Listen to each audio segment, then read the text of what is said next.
is looking at. And they want to know the Stuxnet superworm that's targeted Iran's nuclear program. Ever since the sophisticated cyber war worm was created, experts have been poring over its design and worrying about proliferation. Our next guest is Sean Waterman. He is a security reporter for the Washington Times. Sean, you've been looking into this. What can you tell us this morning? Well, Harris, Stuxnet was a computer virus, a very sophisticated piece of software which aimed to attack the machinery that controlled the centrifuges that make enriched uranium for the Iranian nuclear program.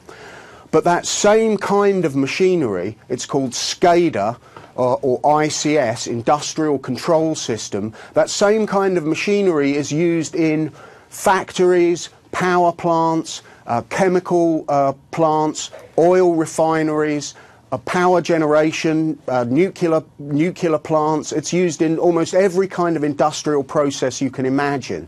So the concern is that now this cat is out of the bag, that other hackers may try and duplicate the Stuxnet effect. And Ralph Langer, the man who invented, who discovered the Stuxnet worm, discovered it, calls this the Stuxnet syndrome.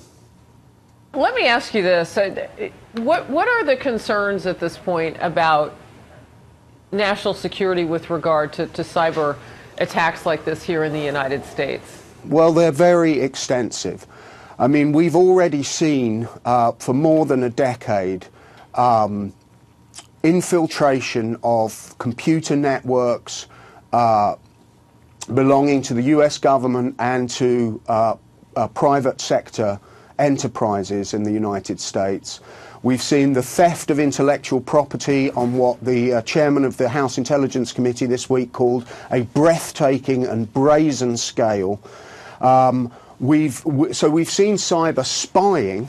We've seen cyber vandalism. We've seen people, take websites offline. We've seen them defaced with slogans and so forth. Well, what we haven't seen so far, except for Stuxnet, is attacks on these processes where you can really influence the real world, where you can blow up a power generator, where you can smash the equipment in a factory, where you can, mix raw sewage with a city's water supply. All of these things are very well established possibilities. So that's the concern. And I mean, it's not just that. I will be moderating a panel at Hacker Halted, in a computer security conference in Miami later this month, where a team of researchers will be talking about the fact that these SCADA systems, these industrial control systems, are used in jails to control jail doors. Really? So, yes. So, and all of these systems, because none of these systems were designed with security in mind, Harris. They were designed to be effective and to work reliably. So they're really very easy to hack. Very interesting. Okay, well, I know at that conference that you've got coming up, you're looking at the proliferation of Stuxnet and really where we could see it pop up next. The fact that something similar is being used in jails is kind of disturbing. That means it's already out there. Well, the technology is out there. Stuxnet, as you said, you called it a superworm. It is an extremely sophisticated piece of software, almost certainly designed by a nation state or with the resources of a nation state.